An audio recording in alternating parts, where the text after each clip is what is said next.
High friends, welcome to my channel Dipali's eatings and creativity. তোমরা সবাই কেমন আছো? নিশ্চয়ই খুব খুব ভালো আছো। আমিও মোটামুটি আছি। তো দেখো, এখানে একটা কুমড়ো নিয়েছি, কাঁচা পাকা কুমড়ো। তো কাঁচাটাই বেশি, একটু সামান্য পেকেছে। আর দুটো আলু নিয়েছি। আর দেখো কিছুটা সোয়াবিন আমি এখানে গরম জলে ভিজিয়ে রেখে দিয়েছি নুন দিয়ে। তো এবার আমি এটা দিয়েই একটা নিরামিষ রেসিপি বানাবো। আজকে নিরামিষ রেসিপি বানাবো, সেটাই তোমাদের সঙ্গে শেয়ার করছি। তো দেখো, এখানে আমি কুমড়ো আর আলুটা কেটে নিয়েছি। আর যেহেতু আমি এক হাতে মোবাইল ধরে মানে ভিডিওটা করছি, তাই কাটাটা তোমাদের দেখাতে পারিনি। তো দেখো, এখানে আমি কেটে নিয়েছি, সেগুলোই তুলে নিচ্ছি। তো এই সময় বলে রাখি, পুরনো বন্ধুদের অসংখ্য ধন্যবাদ। তোমরা আমার সঙ্গে আছো, এইভাবে সারা জীবন আমার সঙ্গে থেকো। আমিও সারা জীবন তোমাদের সঙ্গে আছি। আর নতুন বন্ধুদের বলছি, যারা আমার চ্যানেলটা ভিজিট করতে আসো, তারা আমার চ্যানেলটাকে সাবস্ক্রাইব করে থেকে যেও। আর বেল আইকনটা অবশ্যই ক্লিক করে দিও, যাতে আমার ভিডিওগুলো দেওয়ার সঙ্গে তার নোটিফিকেশান প্রথমেই তোমাদের কাছে চলে যায়। তোমরা আমার সঙ্গে থাকো, সারা জীবন আমিও তোমাদের সঙ্গে আছি। আর দেখো, এখানে আমি সয়াবিনটা বেশ কিছুক্ষণ ভিজিয়ে রাখার পর এটাকে হাত দিয়ে ভালো করে চেপে চেপে ওই সাদা জলটা বের করে তুলে নিচ্ছি। আর এই সময় বলে রাখি, অবশ্যই কিন্তু ভিডিওটা ছোট হবে। তোমরা কিন্তু একটা লাইক দিয়ে দেখা শুরু করো, আর কিন্তু অবশ্যই পুরোটা দেখো, কেউ কিন্তু স্কিপ করে দেখো না। আর একটা মিষ্টি কমেন্ট করো, কমেন্ট পড়তেও ভালো লাগে, কমেন্ট ধরে ধরে তোমাদের কাছে আমার যেতেও খুব ভালো লাগে। আর মানে রেসিপিটা তো খুবই সুন্দর হয়েছিল, খুবই টেস্টি হয়েছিল। যেহেতু পরে আমি ভয়েস দিচ্ছি, তাই বলতে পারছি। তোমরা কিন্তু অবশ্যই এইভাবে একবার রান্না করে খেয়ে দেখো, আর বন্ধুবান্ধব আত্মীয় স্বজনদের সঙ্গেও শেয়ার করে, যাতে তারাও এইভাবে একবার বানিয়ে খেতে পারে। তো দেখো, আমি সয়াবিনটা তুলে নেওয়ার পর সেখানে কিছুটা নুন, হলুদ আর কিছুটা কাঁচা সরষের তেল দিয়ে দিলাম। দিয়ে এটাকে ভালো করে আগে চটকে মেখে নিচ্ছি। তো দেখতে থাকো, সঙ্গে থাকো, তাহলে বুঝতে পারবে। সত্যি রেসিপিটা কিন্তু খুবই টেস্টি হয়েছিল। তোমরা একবার বানিয়ে কিন্তু খেও। এমনি সয়াবিন আলুর তরকারির থেকেও কিন্তু অনেকটাই টেস্টি লাগছিলো। তো দেখো, এবারে আমি ফ্রাইং প্যানে তেল দিয়ে দিয়েছি। তেল দিয়ে এবার আমি এটাকে সয়াবিন আলুটাকে যে মাখিয়ে নিলাম, ওটাকে ভালো করে একটু ভেজে নিচ্ছি। আর তোমরা নিশ্চয়ই যারা আমার পুরনো বন্ধু, তারা বুঝতেই পারছো আমার ফ্রাইং প্যানটা দেখে যে এটা আমার নিরামিষ ফ্রাইং প্যান। তো দেখো, এটা ভাজা হয়ে গেছে। তো এবার আমি আর একটু তেল দিয়ে দিলাম।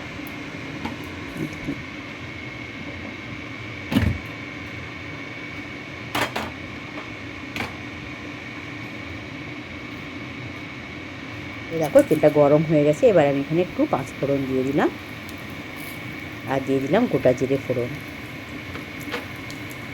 দিয়ে ফোড়নটাকে একটু ভালো করে ভেজে নেব।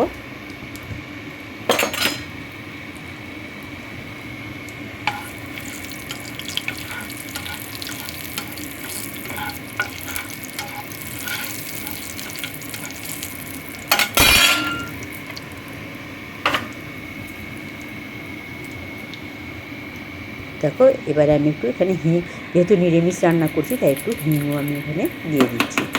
তো হিংটাও দিয়ে দিলাম। হিংটা দিলে টেস্টটা আরও ভালো হয়েছিল হিংটা দেওয়ার জন্য। তোমরাও কিন্তু দিও।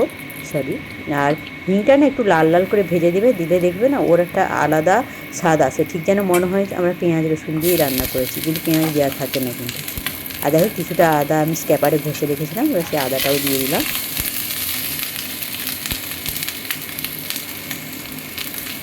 আর দিয়ে দিলাম একটা কাঁচা লঙ্কা কেটে। আর একটু জল দিয়ে দিলাম, যাতে এটা লেগে না যায় আর কি।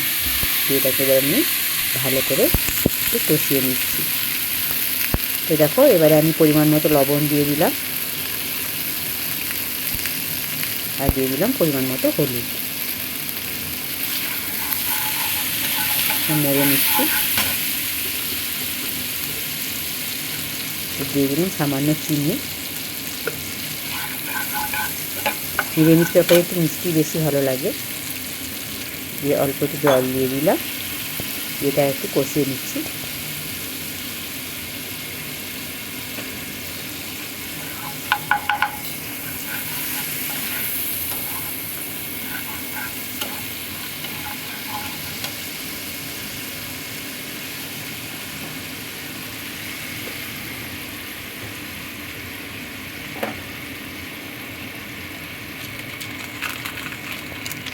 এভাবে কষানো হয়ে গেছে। এবার আমি কিছু গুঁড়ো মশলা অ্যাড করছি। এখানে প্রথমে দিয়ে দিলাম ধনিয়া গুঁড়ো বা ধনে গুঁড়ো।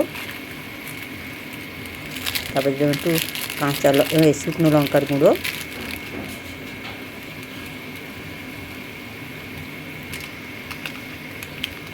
তারপর দিয়ে দিলাম একটু জিরে গুঁড়ো। দিয়ে এটাকে ভালো করে আর একটু কষিয়ে নেবো।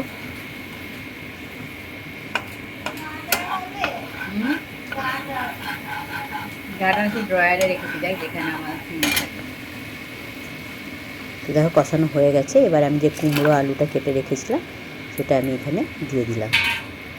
আর যেহেতু ফ্রাইং প্যানটা আমার একটু গভীরতাটা কম আছে, তাই একটু সাবধানে কিন্তু নাড়াচাড়াটা করবো, নাহলে পড়ে যেতে পারে। তো আগে এই মশলাটার সঙ্গে কুমড়ো আলুটাকে ভালো করে মিশিয়ে নিচ্ছি।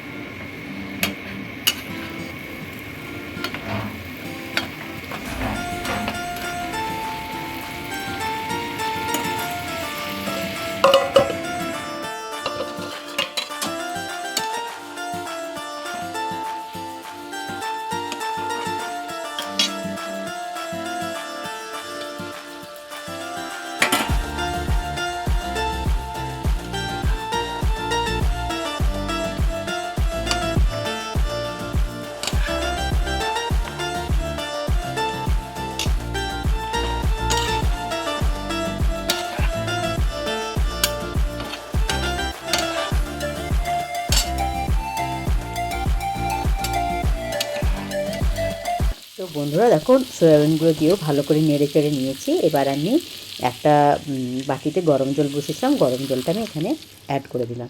তো তোমরা রান্না করলে অবশ্যই কিন্তু গরম জলই দিও, দিলে টেস্টটা আরও বেশি বেড়ে যায়, ঠান্ডা জল দিও না। তো গরম জল দিয়ে দিলাম। আর এটা যেহেতু আমি একদম গা মাখাই করবো, তাই বেশি জল এখানে লাগবে না। আর আমি যেহেতু এটা ঢাকা চাপা দিয়ে কষিয়েছি, তো এটা আমার সেদ্ধ হয়েই গেছে প্রায়। তো দেখো রান্নাটা আরেকটু হলেই কিন্তু আমার রান্নাটা কমপ্লিট হয়ে যাবে। সেরকম কিছু মশলা বা কিছু সেরকমই দিইনি আমি, তবুও কিন্তু ভালোই টেস্ট হয়েছিল এটা খেতে। তো ওই কষানোটা ভালো করে কষিয়েছিলাম বলেই কিন্তু বেশি ভালো হয়েছিল। তোমরা কিন্তু যখন যদি করো তাহলে কিন্তু কষানোটা একটু ভালো করে করো, একটু সময় ধরে কিন্তু কষিয়ে নেবে, তাহলেই দেখবে এটা খুব ভালো টেস্টি হবে। কয়েকটা কাঁচা লঙ্কা চিড়ে এখানে আমি দিয়ে দিলাম।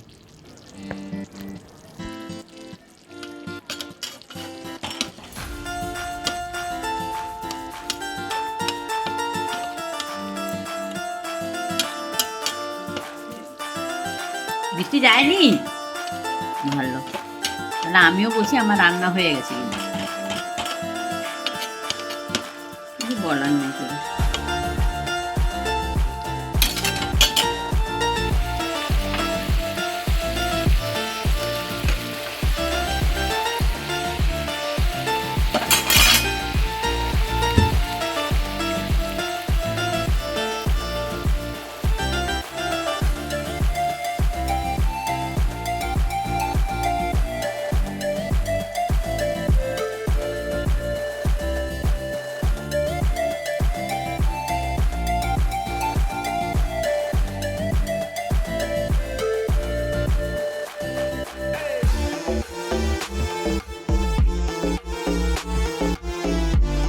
দেখো বন্ধুরা, এই আমার রান্নাটা কমপ্লিট হয়ে গেছে। তোমাদেরকে একটু কাছ থেকে ভালো করে আমি ঘুরিয়ে দেখিয়ে দিচ্ছি। দেখেছো না যেমন সুন্দর হয়েছিল দেখতে, তেমন হয়েছিল খেতে। তো ঠিক আছে, চলো এবার আমি ওদেরকে সবাইকে খেতে দিয়ে দিচ্ছি। ওরা কি বলছে তোমরা দেখে নাও। তো ঠিক আছে। তো দেখো বন্ধুরা, এই যে কুমড়ো আলু আর সয়াবিন দিয়ে যে তরকারিটা করেছি, ওই তরকারিটা এখন তোমাদের দাদাভাইকে দিয়ে দিচ্ছি। ও খেয়ে বলবে কেমন হয়েছে। খেয়ে বলো কেমন হয়েছে। ভালো হয়েছে। খেয়েছো? আর এটা পটল ভাজা দেখতে পাচ্ছ বন্ধুরা, পটল ভাজা করেছিলাম। এবার এই যে মেয়েকে দিচ্ছি।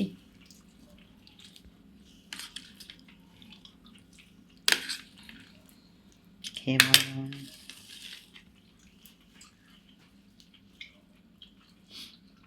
ভালো হয়েছে, ভালো হয়েছে। তো বন্ধুরা দেখলে, ওই যে কুমড়ো দিয়ে সয়াবিন দিয়ে একটা আর আলু দিয়ে একটা নিরামিষ তরকারি করলাম। তো ওই তরকারিটা তোমাদের দাদা ভাই আর আমার মেয়ে খেয়ে বলে দিল ভালো হয়েছে। সত্যিই খুব ভালো হয়েছিল। তোমরা ওইভাবে রান্না করে খেও।